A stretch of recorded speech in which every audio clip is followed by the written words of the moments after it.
من يحتكر فهو خاطئ ئەوەی کە شت بشارێتەوە بۆ ئەوەی کە گران بێ و گرانی دروستکە دواتر بە سعیر گرانتر بیفرۆشێتەوە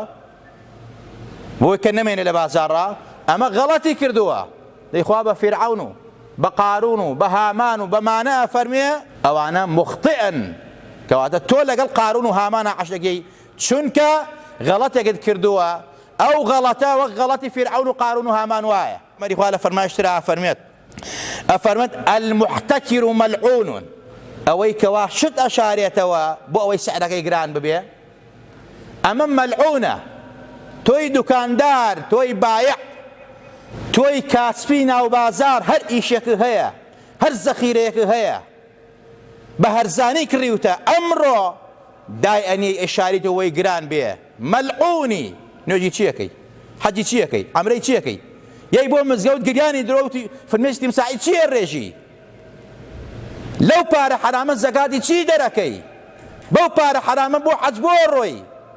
بەو پارە حرامە بۆ یارمەتی فەقیر و ژارە دەی بەو پارە حرامە بۆ مزگەوت دروستەکەی ئەوە مەکە هەزار مزگەوت دروستکەی یەک درهەمی حرامت لەلا بێ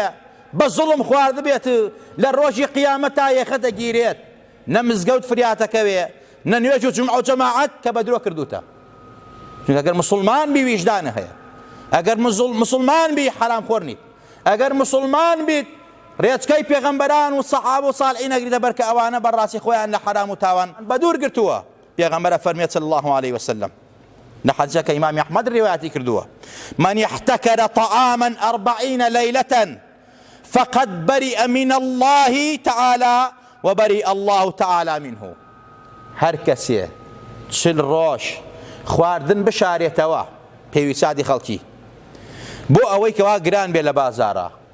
ئەوە لە خوا بەریە و خوای لەو بەریە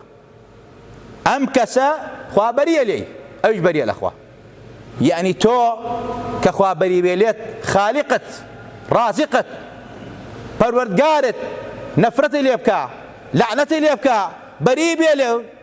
بەتەمای چیت پەیمانێکت داوە بە خوا شکاندوتە خوای تەبارەک وتەعالە ئەو خیانەت و درۆ دەلەسەی ناوێ کە بە درۆ خۆشت فریوە دەی و خەڵکی فریوە دەی